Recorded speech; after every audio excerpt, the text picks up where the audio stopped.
Hey gamers, you never thought you'd see this beast again now, did ya? Well hey, it's me RRPG and welcome to another edition of my review show. Since it's Halloween coming up, I want to talk to you about one of my favorite video game franchises of all time, Castlevania. Castlevania combines many of our own imaginations of Dracula as well as mythologies like Greek mythology with Medusa heads, and there's even death in the game as well. Now, since we're talking about Castlevania, I want to talk to you about one of my personal favorite games in the franchise, and that is Rondo of Blood, which never even did get a Western release until just recently on the Virtual Console. And when playing that game, it made me think, is the game even better than the Dracula X Chronicles on PSP? Since it's also one of my favorite Castlevania games ever made. So combining with the original and the remake, which comes as the better competitor? Well, sit back, relax, and grab some popcorn. And let's get on with another edition of Original vs. Remake, as we talk about Castlevania Rondo of Blood and the Dracula X Chronicles.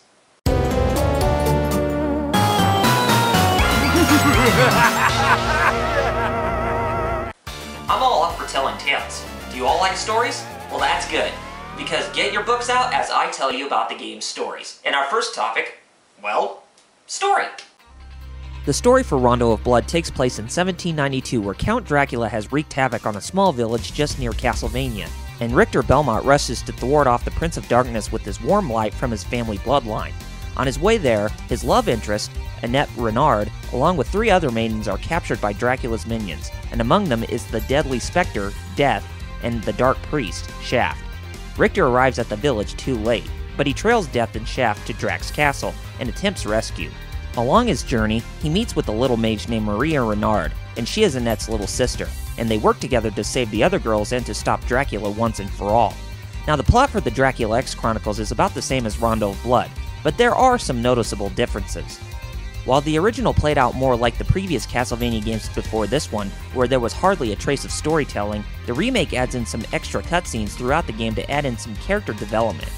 It's a really nice touch, and it does add more to the forming of relationships and the dialogue put in. However, Rondo of Blood kept story a less focus and more on gameplay, but the story was minimal and straight to the point.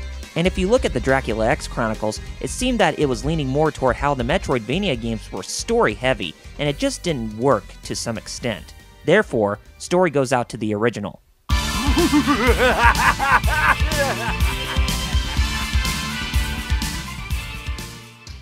You know I love both retro and current gen games, but which one has the better design? Well, let's take a look at both games as we talk about the design for each game. When it comes to the visuals in Castlevania games, Konami delivers the best promise for just about every game.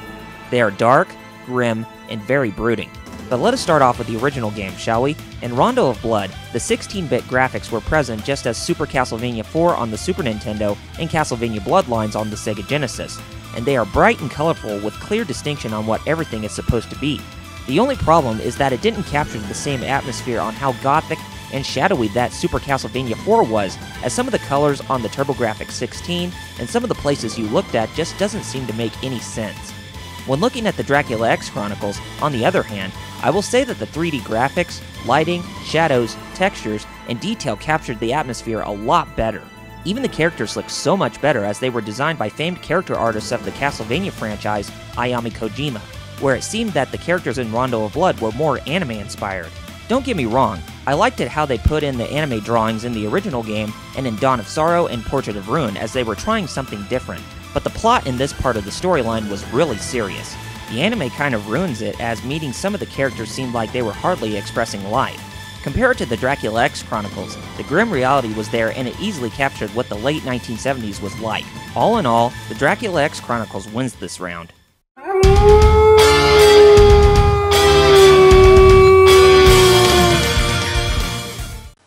Castlevania games in the past had really good music and sound effects, which is ironic because it brings me up to my next category, sound.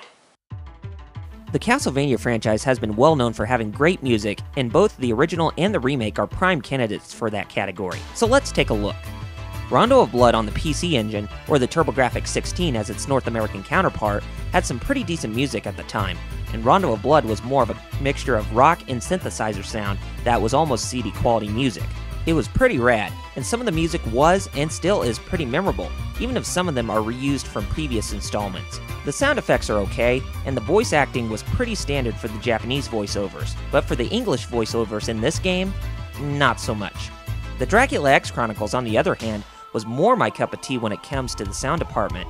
The original track had more of an emphasis on orchestration than just rock and synthesizer music, which were also present. However, some of those themes sounded so much better. Let us take two themes and compare them to see who is better.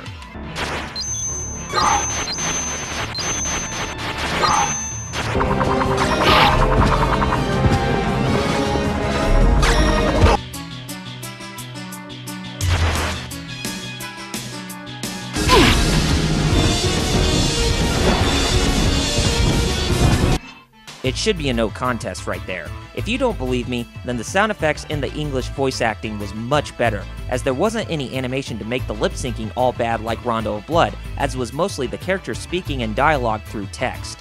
So my award for sound goes out to the remake. Mind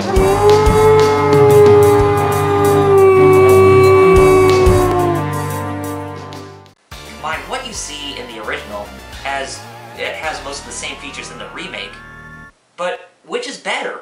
Well, let's take a look at both games as we talk about the presentation. By playing the original game, you are given a file select screen, an option to pick between Richter Belmont and Maria Renard as the playable character, a boss rush mode, time attack mode, etc. Plus, you have a level select screen to where you can choose what level you want to play in right away. Not to mention, the level select screen had alternate versions of levels if you tried to take different paths in the whole game, so they offer a bit more variety to the overall playthrough. In the Dracula X Chronicles, the presentation is just about the same as the original, but there are some additions that weren't present in Rondo of Blood. First of all, there was a sound test screen, an original game option where you can unlock the original game, Symphony in the Night, and Akamajo Dracula PK, a watered-down version of Castlevania, but with orb-like figures. I guess it's nice that they are there, but with Symphony in the Night re-released on the PSN and Xbox Live Arcade as a standalone title, I can't just help but think that Iga and his production crew were desperate for extra content over the original game.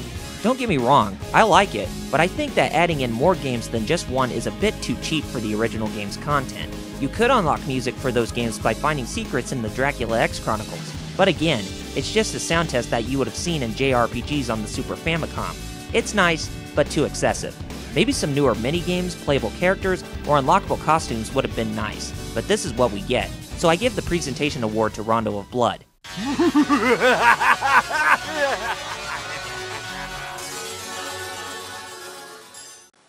I feel more comfortable playing with the gamepad for Rondo of Blood, or do I feel comfortable playing the game on the go with the Dracula X Chronicles?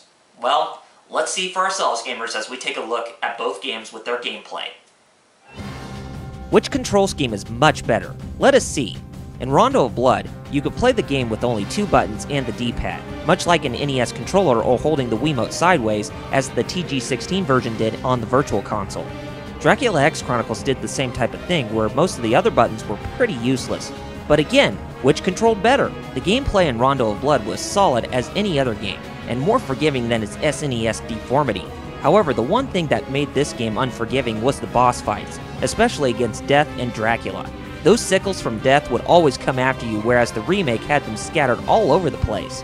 Plus, the hit detection from enemy attacks was more precise and quicker to make it harder for you to react and dodge. The PSP game was more of the opposite, as you could easily dodge things that were about to come at you, and the enemy attacks were a tad bit slower to give you proper time to react. Not to mention, the whip attack animation was a lot quicker in the remake, and you could score more hits.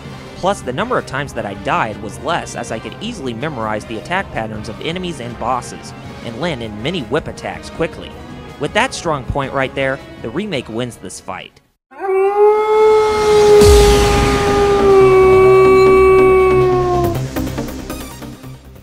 It just has better gameplay, a better soundtrack, and I really like the sound for the game. I think it succeeds the original in almost any category except for the 2 that I just placed on there.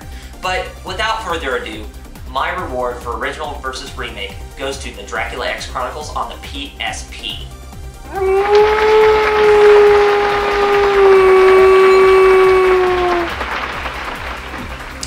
Well, gamers, gamers, I think that's going to wrap it up for another edition of Double RPG Reviews and another original versus remake. I will be back for another original versus remake in the future, and you can definitely expect me to do another Double RPG review sometime before this Thanksgiving. So anyway, take care of yourselves, gamers, have a happy Halloween, and I'll catch you next time. Later, gamers!